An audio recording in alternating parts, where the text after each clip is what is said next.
दादाजी सुनाते थे, एक गांव में किसान परिवार था और दादाजी ने अपने पोते का नाम रख दिया भोंपू।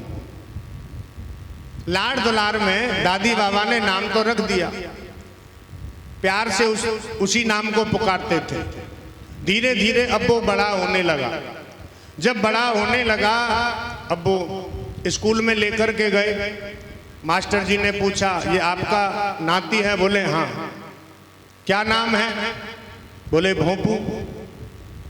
एक बार नाम को सुनकर के तो मास्टर जी को भी हंसी आ गई। बोले ये कैसा नाम है? बोले ये घर का नाम है। बच्चों के दो नाम होते हैं, घर का नाम और स्कूल का नाम। बोले ये घर का नाम है। मास्टर जी ने घर वाले नाम को ही रजिस्टर में लिख दिया। अब वो धीरे धीरे बड़ा होने लगा।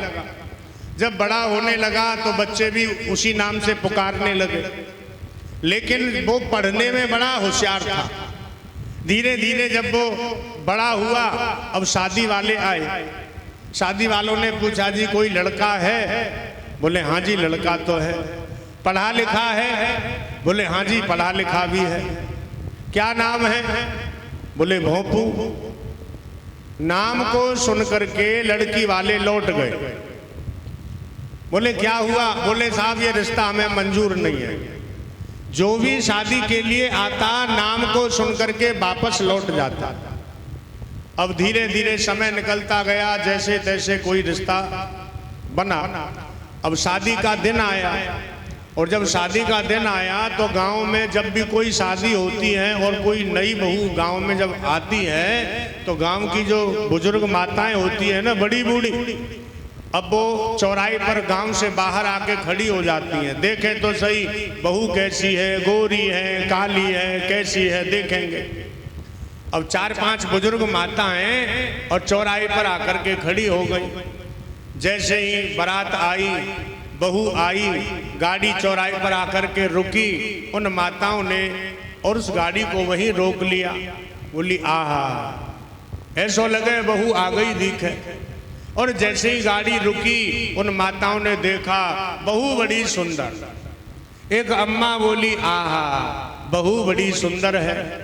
दूसरी अम्मा बोली वारे भोंपू, तू तो पूरा भोंपू, लेकिन तेरी बहू बड़ी सुंदर है।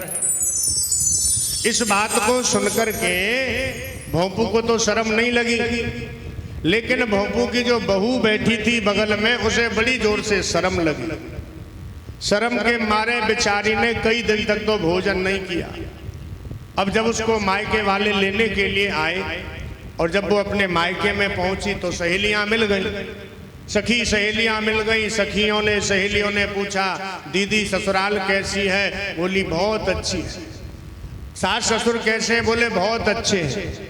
सखियां बोली जीजू कैसे हैं? बोले जीजू बहुत अच्छे हैं।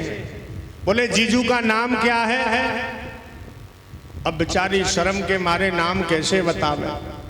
बोली दीदी बताओ जीजू का नाम क्या है? बोली अभी तो मुझे पता नहीं, जब दोबारा आऊंगी तब बताऊंगी। अब 1-2 दिन और निकल गया।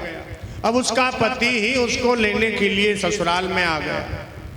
अब अपने पति से बोली, सुनो मेरी जितनी सहेलियां हैं सब पूछती हैं जीजू का नाम क्या है, जीजू का नाम क्या है। और देखो अच्छा नहीं लगता, आज बाजार में जाओ कोई बढ़िया सुंदर अच्छा सा नाम ढूंढ के लाना। अब वो बाजार में गया। जैसे ही बाजार में गया तो एक कसाई मिल गया। अब उसने कसाई से पूछा, भाई तुम्हारा नाम क्या है? कसाई कहने लगा, मेरा नाम तो दयाराम है। हाँ, तेरा नाम दयाराम? बोले हाँ। तो फिर तू ऐसा काम क्यों करता है? बोले दयाराम बेकार। आगे चल दिया। एक भिखारी आ गया, बोला 1 रुपया दे दो, 1 रुपया दे दो। उसने कहा रुपया तो दे दूंगा, लेकिन ये बता तेरा नाम क्या है? बोले मेरा नाम तो धनपति है। धनपति? बोले हाँ। तो फिर तू भीख क्यों मांगता है? बोले धनपति बेकार। आगे चल दिया। आगे पहुंचा तो एक बाबा मर गए थे, बच्चे उनके बेटा सब रो रहे थे। बोले क्या हुआ? बोले बाबा मर गए। बाबा मर गए? क्या नाम था? बोले हमारे बाबा का नाम था अमरपाल। अमरपाल? तो फिर ये मर क्यों गए? बोले पता नहीं। अब उसने सब कुछ छोड़ दिया, अपने घर आ गया। पत्नी ने पूछा क्या हुआ? अपनी पत्नी से कहने लगा, सुन, दया राम हिंसा करे और धनपति मांगे भीख, अमर सिंह से मर गए बातें भोंपूठी। दया राम हिंसा करे, धनपति मांगे भीख, अमर सिंह से मर गए बातें भोंपू। ये हंसने की बात नहीं है भैया, और हंसने से काम भी नहीं चलेगा। अगर आपने अपने बच्चों के नाम ऐसे अपने घर में रख दिए हैं तो आज ही कथा में से जाकर के सबसे पहले बच्चों के नाम बदल देना। बोलो वृंदावन बिहारी लाल। अजामिल ने अपने पुत्र का नाम रख दिया नारायण। क्या नाम रखा?